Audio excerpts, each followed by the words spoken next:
Welcome to the April 6, 2018 edition of Colorado Inside Out Postgame, a special web exclusive production here on Channel 12. I'm Patricia Calhoun, sitting in for Dominic Dizzuti.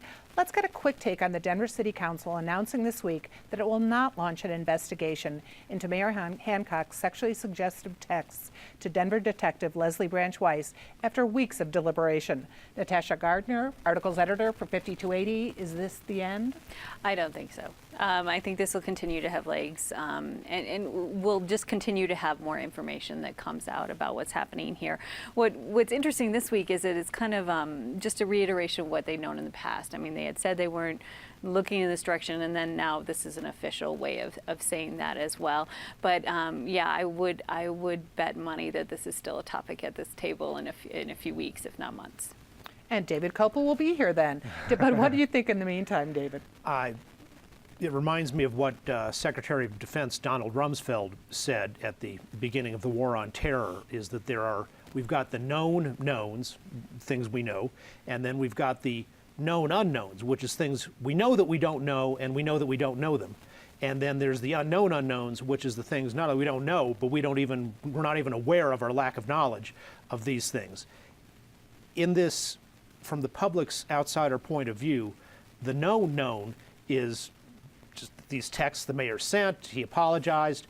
There's nothing else to investigate about that particular thing. And all that Detective Branch Weiss even wanted to be further investigated was whether they constitute sexual harassment, which is not the topic of a city council investigation. That's a legal or moral decision for somebody to make.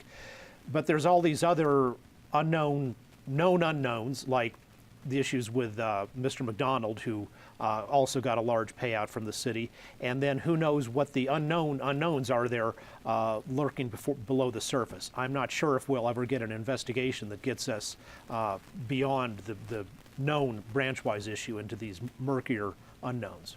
And here we have the unknown unknowns brought to us by the Secretary of State's office, the letter U. Eric Sonderman, political consultant. Is this debate over? The debate's not over. I think my line a week ago or 2 weeks ago was drip, drip. I think my line is going to continue to be drip, drip about this issue.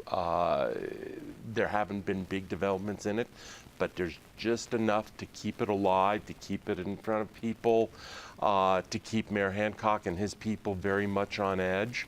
There hasn't been the other big shoe that a lot of people thought might be dropping, because historically, when you have one incident like this, it's usually not isolated. We haven't seen that yet. Let's hope, for the city's sake and obviously for Mayor Hancock's sake, that it is not out there. The most interesting angle of this, as far as I'm concerned, and credit to your paper, Patty Westward, and Michael Roberts for this story, but I guess there's been an annual tradition for the last several years of the mayor's office, the mayor issuing a proclamation or some other hoopla about Start by Believing Week in terms of combating sexual harassment by believing the victims and the accusers.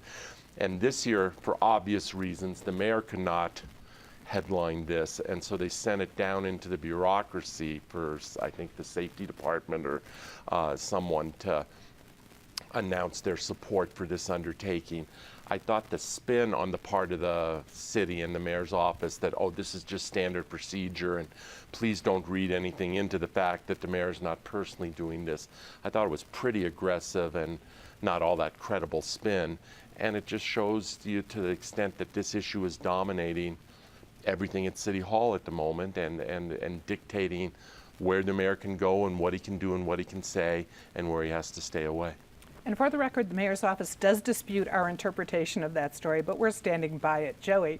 Well, you know, I think that this isn't going away because there are political people who want voters to think that they don't know Michael Hancock, and we thought we all did. You know, I talked to him at the Women's March last year. He was at the head of the march, and I talked to him there and asked him why he's marching. And he says, you know, I'm marching for my wife, I'm marching for my daughters, I'm marching for my mother. But apparently he wasn't texting for those people. So maybe I don't know Michael Hancock as well as I thought I did. Well, thanks. That's all the time we have for Colorado Inside Out Postgame this week.